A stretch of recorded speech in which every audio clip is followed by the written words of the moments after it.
The courtroom fell silent as James Harrington removed his worn jacket, revealing the custom Brioni suit underneath. The same people who had snickered at his shabby appearance moments before now stared in disbelief. "My name is James Harrington," he announced calmly, CEO of Harrington Global Enterprises. The judge's gavel slipped from her hand. If you're intrigued by stories of hidden strength and unexpected justice, hit that like button and subscribe to see more incredible true stories of redemption and triumph. The rain pounded against the courthouse windows as James Harrington hunched forward on the hard wooden bench, his shoulders curved inward beneath his threadbare jacket. At 42, his face carried the weathered lines of someone who had endured far more than his years suggested. His hands, calloused and rough, fidgeted nervously with the frayed edge of his sleeve. Across the aisle, Miranda Harrington sat with perfect posture, her designer suit immaculate, not a platinum blonde hair out of place. Beside her, a team of 3 attorneys arranged papers with practiced efficiency. They occasionally glanced toward James with barely concealed contempt, whispering among themselves. Case number 47293, Harrington vs. Harrington, custody hearing, the bailiff announced. James rose slowly, painfully aware of his appearance. He hadn't slept in days. His 5-year-old daughter Emma had been running a fever, and between caring for her, working his apparent job as a night janitor, and preparing for this hearing, proper rest had become a luxury he couldn't afford. "Mr. Harrington," Judge Patricia Winters peered down at him over her glasses. "I see you're representing yourself today." Before James could answer, one of Miranda's attorneys stood. "Your Honor, if I may. This is the 3rd time Mr. Harrington has appeared without counsel. We believe this demonstrates his inability to provide adequately for the minor child." A soft ripple of laughter spread through the courtroom as James shifted uncomfortably in his ill-fitting clothes. "Mr. Reynolds has a point," Judge Winters said. "Mr. Harrington, the court strongly advised you to secure representation." James cleared his throat. "Your Honor, I understand the court's concern. I'm fully prepared to represent myself today." From the gallery came a barely audible comment, "Probably can't even afford a lawyer." More snickering followed. Miranda's lead attorney, Maxwell Reynolds, a shark in human form, smiled thinly. "Your Honor, my client is seeking full custody with supervised visitation for the father. Mr. Harrington's current living situation and employment are wholly inadequate for raising a child. Ms. Harrington can provide stability, excellent education, and opportunities the child would never have with her father." James felt his heart constrict. Emma was everything to him. After Miranda had walked out 3 years ago, pursuing her career and a relationship with her wealthy boss, James had rebuilt their lives piece by piece. Emma had never gone without love, attention, or necessities, though few in this courtroom would believe that looking at him now. "Mr. Harrington," Judge Winters prompted, "your response." James stood straighter. "Your Honor, I love my daughter more than anything in this world. I've been her primary caregiver since she was 2 years old. I've never missed a doctor's appointment, a school event, or a bedtime story." "On what income, Mr. Harrington?" Reynolds interrupted. "Our investigation shows you working as a night janitor at Westside Medical Center, making barely above minimum wage. The child deserves better."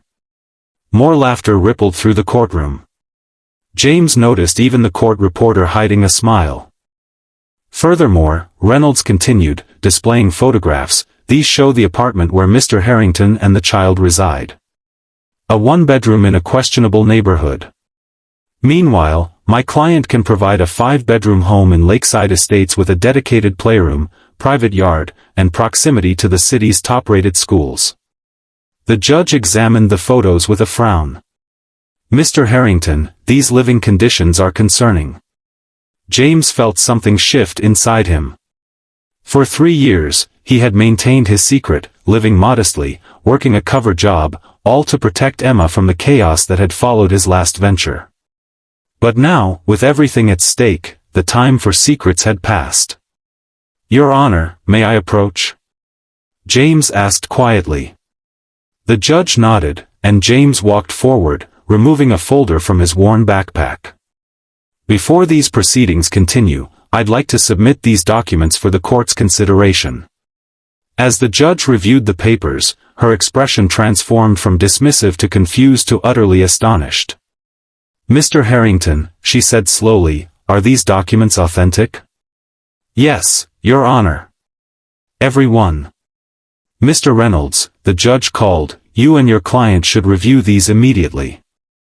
As Miranda and her attorneys huddled over the documents, the whispers in the courtroom grew. James stood silently, watching as Miranda's face drained of color. "This is impossible," she finally sputtered. "This can't be real." James turned to face the courtroom. The moment had come. He removed his worn jacket, revealing an impeccably tailored suit underneath. He stood taller, his posture transforming as he shed the character he'd been playing. "My name is James Harrington," he announced, his voice now commanding the room. "I am the founder and CEO of Harrington Global Enterprises, with current holdings valued at approximately $4.7 billion. The courtroom erupted in gasps.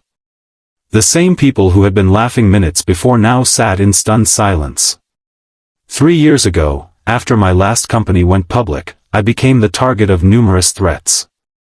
My then wife," he gestured toward Miranda, "decided our marriage was no longer convenient and left with my former business partner. For my daughter's safety and well-being, I stepped back from public life. I've been living under the radar, working a cover job while running my company remotely."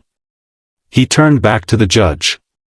"The apartment shown in those photos is one of several properties I own in that building. The entire building, in fact, has state-of-the-art security. The questionable neighborhood is actually undergoing a revitalization project funded by my foundation. Emma has a college fund with $20 million. She attends the West Side Academy under a different name for her protection, where she's thriving." James then pointed to another document. "And this, Your Honor, is a record of the only 3 visits my ex-wife has made to see our daughter in the past 3 years. Each lasting less than an hour." Miranda stood up, her face flushed with anger and embarrassment. "You deceived me. You let me believe you were destitute. I never told you anything about my financial situation after our divorce," James replied calmly. "You simply assumed, and I let you. I wanted to see if you would ever visit Emma without the promise of money. I needed to know what kind of mother you really were." Judge Winters cleared her throat. "Mr. Reynolds, does your client wish to proceed with her custody petition in light of this new information?" The attorney, still visibly shocked, conferred briefly with Miranda, who now looked both furious and calculating. "Your Honor," Reynolds began cautiously, "in light of these revelations, perhaps a short recess to reconsider our position." "No," Miranda interrupted, her voice hard. "I still want custody. James is clearly unstable, living this double life. That can't be healthy for Emma." James smiled sadly. "I thought you might say that." He nodded to the bailiff, who opened the courtroom door. A distinguished older man in an expensive suit entered, carrying a briefcase. "Your Honor, I'm Harrison Wells, Mr. Harrington's attorney. I apologize for my late arrival." "Quite an entrance, Counselor," Judge Winters remarked dryly. "Thank you, Your Honor. With the court's permission, I'd like to submit one final piece of evidence." Wells produced a tablet and played a video recording. On screen appeared Miranda, speaking to a man in a restaurant. "Once I get custody, we'll have access to Emma's trust fund as her guardians. James won't be able to stop us. The judge is an idiot, she'll see his janitor act and hand me the kid without question." The courtroom fell completely silent. "That was recorded last night," James said quietly. "The man in the video is a private investigator I hired when I learned of this custody filing." Miranda's face had gone from red to white. Her attorneys looked stricken. "Your Honor," Wells spoke formally, in light of this evidence, we move for immediate dismissal of the custody petition and request the court to consider a restraining order against Ms. Harrington. Judge Winters removed her glasses, her expression severe. Ms. Harrington, attempting to defraud a child's trust fund is a serious matter. Mr. Reynolds, I suggest you advise your client of her Fifth Amendment rights before she says anything further. The judge turned to James. Mr. Harrington, while I don't entirely approve of your methods, I understand your motivations. The court finds no reason to alter the current custody arrangement. Ms. Harrington's petition is denied. She banged her gavel with finality. Court is adjourned. As people filed out of the courtroom, many tried to approach James, suddenly eager to make the acquaintance of a billionaire. He ignored them all, walking straight to the courthouse daycare where Emma waited. She looked up from her coloring book, her face lighting up. "Daddy! Did you win?" James knelt down, gathering his daughter in his arms. "Yes, sweetheart. We won. Can we get ice cream to celebrate?" "Absolutely," he smiled, taking her small hand in his. "And maybe it's time for a vacation. How does Disney World sound?" Emma's eyes widened with excitement. "Really? Can we stay in a castle?" "We can stay wherever you want," James promised, leading her out a side entrance where his driver waited with a modest sedan, still maintaining some discretion. As they drove away from the courthouse, James looked at his daughter happily pointing out shapes in the clouds. The weight of secrets had been heavy, but now they could begin a new chapter. He would still protect her, still keep much of their life private, but without the constant fear of losing her. His phone buzzed with messages from business associates who had already heard the news of his courtroom revelation. The business world would be in an uproar, stock prices would fluctuate, and tomorrow would bring new challenges. But for today, none of that mattered. "Daddy," Emma said, interrupting his thoughts, "are we rich?" James considered the question carefully. "We have enough money that we don't have to worry about it. But that's not what makes us rich." "What makes us rich then?" "This," he said, squeezing her hand. "Just this." 6 months later, James stood at the podium of the newly opened Emma Harrington Children's Center, a state-of-the-art facility providing legal aid, counseling, and support for children and single parents navigating the family court system. No parent should have to choose between justice and putting food on the table, he told the assembled crowd. And no child should ever be a pawn in an adult's game. In the front row, Emma clapped enthusiastically, not fully understanding the significance but proud of her father nonetheless. Beside her sat Judge Winters, who had retired from the bench to become the center's first director. The story of the janitor billionaire had gone viral, of course. James had given one exclusive interview, using the platform to highlight the inequities in the family court system and announce the foundation of the center.